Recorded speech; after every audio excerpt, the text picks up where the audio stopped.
Welcome to Taiwan Report News Brief, news, analysis, and context from Taichung, Taiwan. I'm Donovan Smith. All right, today up on the program, could vaccines be on the way for Taiwan? Prosecutors say a coup attack was a Chinese conspiracy. Lithuania pledges support for, quote, those who fight for freedom in Taiwan. U.S. Marines are in Taiwan participating in training, and that's a big deal. And finally, talk of a Chinese invasion of Taiwan. But up first, headlines.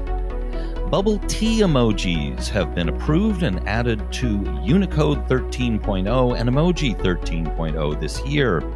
Clearly, this shows Taiwan is now big time on the world stage, and it should help identify Taiwanese in the Milk Tea Alliance. Taiwan Semiconductor Manufacturing Company, or TSMC's board has approved funding to establish a fully owned subsidiary in Arizona with paid-in capital of $3.5 billion US.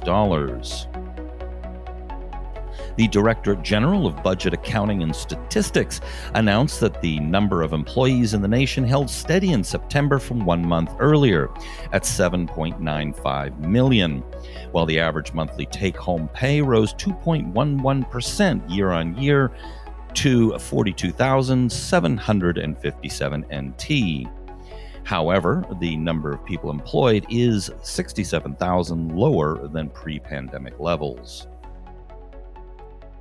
The Mainland Affairs Council has revealed that the number of Hong Kong and Macau students studying in Taiwan has increased by 50% since the Taiwan-Hong Kong Services and Exchanges Office opened in July.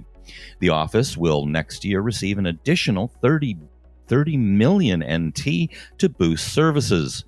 With Taiwan's labor force shrinking and the population set to begin shrinking, Taiwan could potentially benefit from people leaving Hong Kong due to the new national security law imposed by Beijing.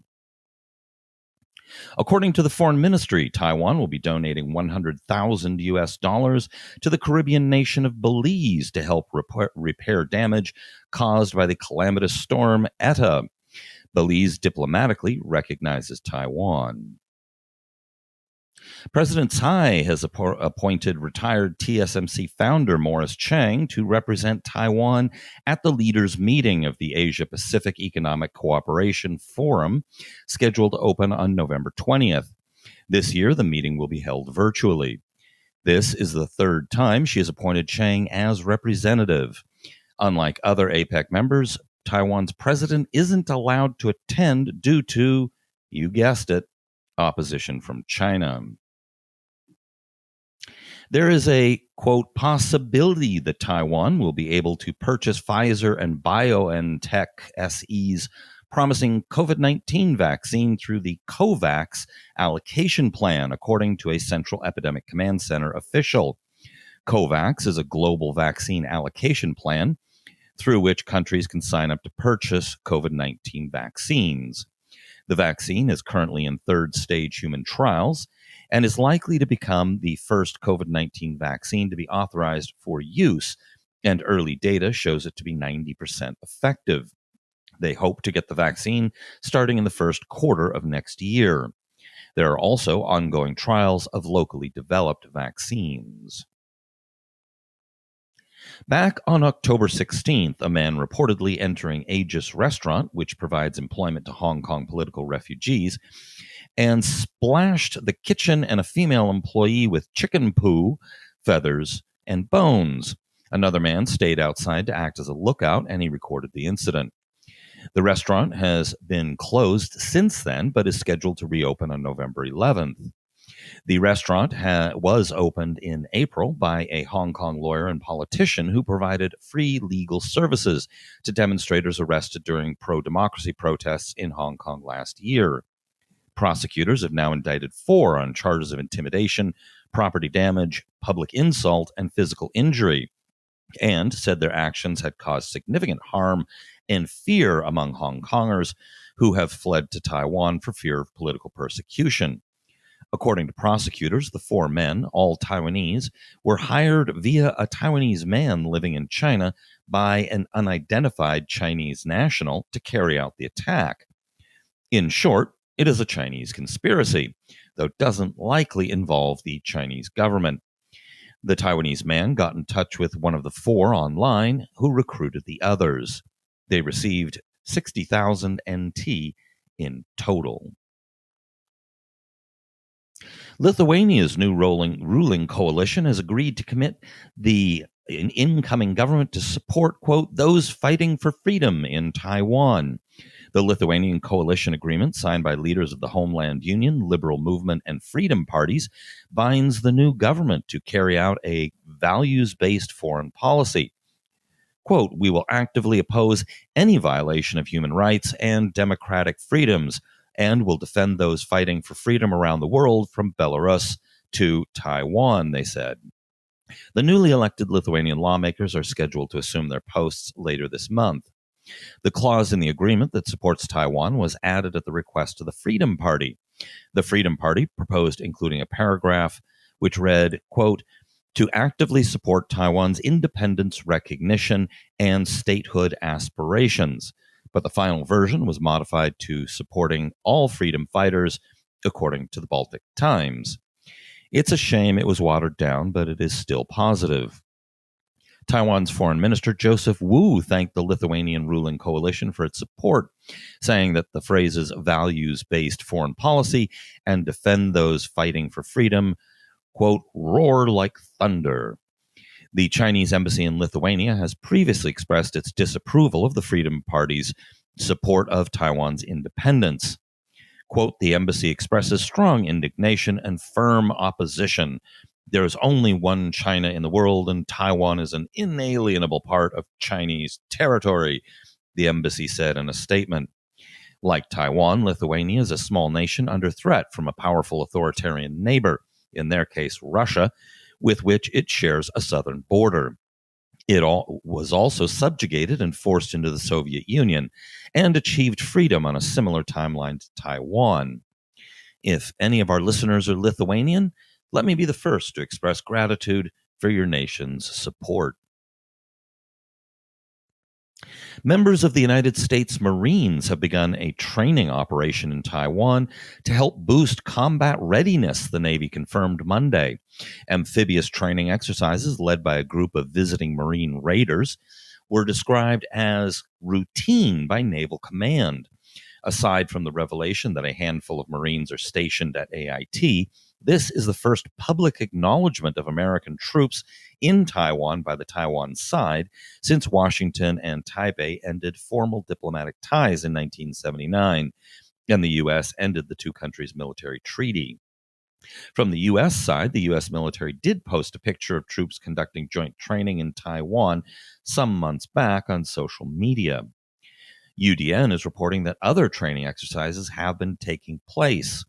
According to the paper, the Green Beret are involved in Operation Balance Tamper, which takes place in the mountainous regions of central Taiwan.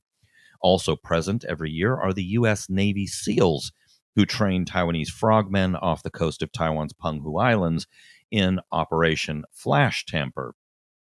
The current exercises are reportedly to begin training Taiwanese Marines and amphibious special force units in assault boat and speedboat infiltration operations for 4 weeks at the Zuoying Naval Base in Kaohsiung. The U.S. Marines had to undergo 2 weeks of quarantine before they could begin. Now, the Taiwanese Navy said in a statement on its website, quote, in order to maintain regional peace and stability, routine security cooperation and exchanges between the militaries of Taiwan and the United States are proceeding as usual. What is unclear from the reporting is how many U.S. military personnel are involved in these exercises or in the others. Regardless, it is big news that they are going public with this and sends a strong message to China. It is also very good news. This means the U.S. and Taiwanese are working together as a team, which could be a big deal if both militaries have to fight side by side. Surprisingly, the reaction from China has been fairly muted. The strongest language in the normally borderline hysterical mouthpiece Global Times was quoting a so-called expert in saying, quote, the U.S. military's training of the island's troops will not change the cross-straits military balance, as the island's military is limited and would collapse at the first blow. Now, this may be because, as they described it, it was an open secret. They seemed more incensed by NGOs recently setting up offices in Taiwan. There has been a lot of talk and a lot written recently on the possibility of a Chinese invasion. That isn't surprising. The Chinese side has been breaching Taiwan's air identification zone nearly daily recently, costing Taiwan over $1 billion so far this year as it scrambles jets each time. They've been conducting more military exercises, meaning the Chinese, though mostly small ones. They also denied the Davis Line down the center of the Taiwan Strait, which has since the 1950s been an unofficial do not cross line for both sides, and has denied that it exists. Everyone's favorite CCP mouthpiece has been running articles with titles like Secessionist DPP colluding with U.S. pushes cross straits to brink of war, Observer. And every few days comes out with another article bringing up the topic of war. The spokeswoman for China's Taiwan Affairs Office of State Council, when recently asked if they were in a state of preparing for war at a press conference, spent 42 seconds silently shuffling through her notes and then said, let's move on to the next question.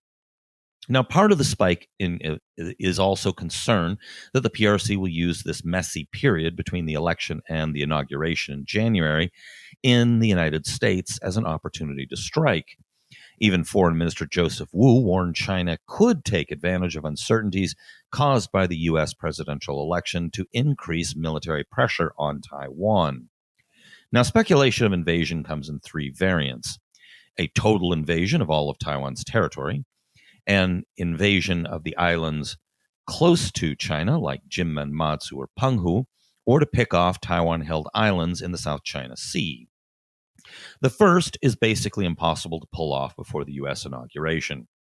Military experts say the Taiwan Strait is simply too choppy and unpredictable in the October to March, some say November to February, period to pull off an invasion.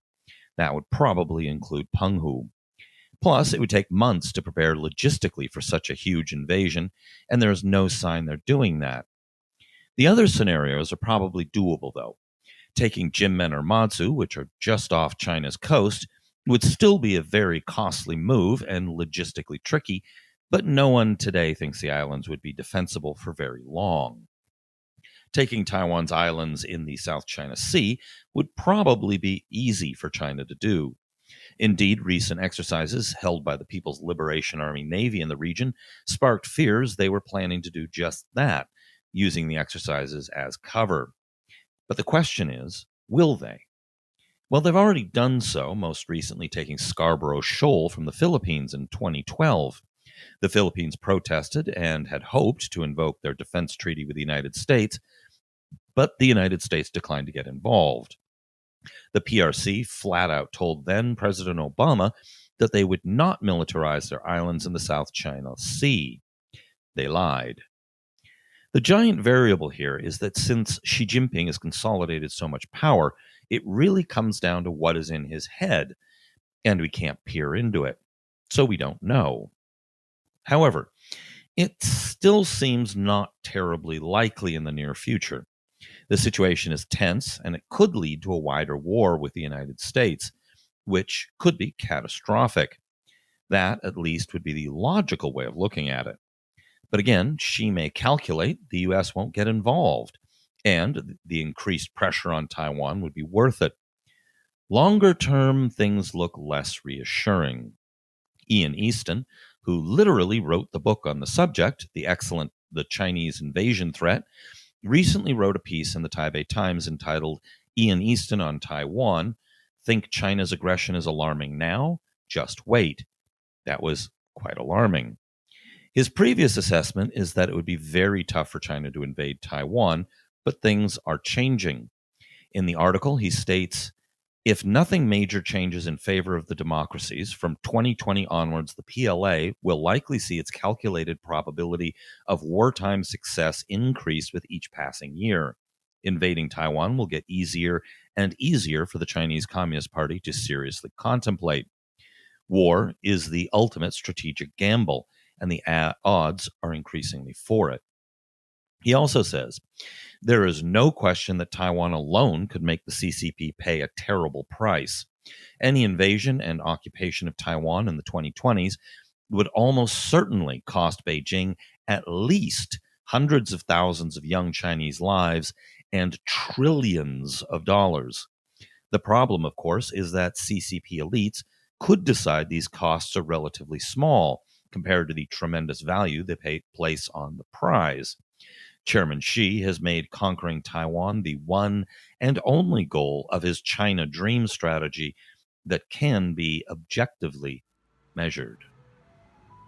All right, be sure to hit like and subscribe and all that good stuff. Check us out on report.tw. And be sure to join us as a patron on Patreon. It really helps us, makes a big difference, and helps keep this project going. This has been brought to you by the Taiwan Report. For more content like this, become our patron at report.tw. 哎呦，就是那个台湾狗啦，最喜欢我的台湾狗了。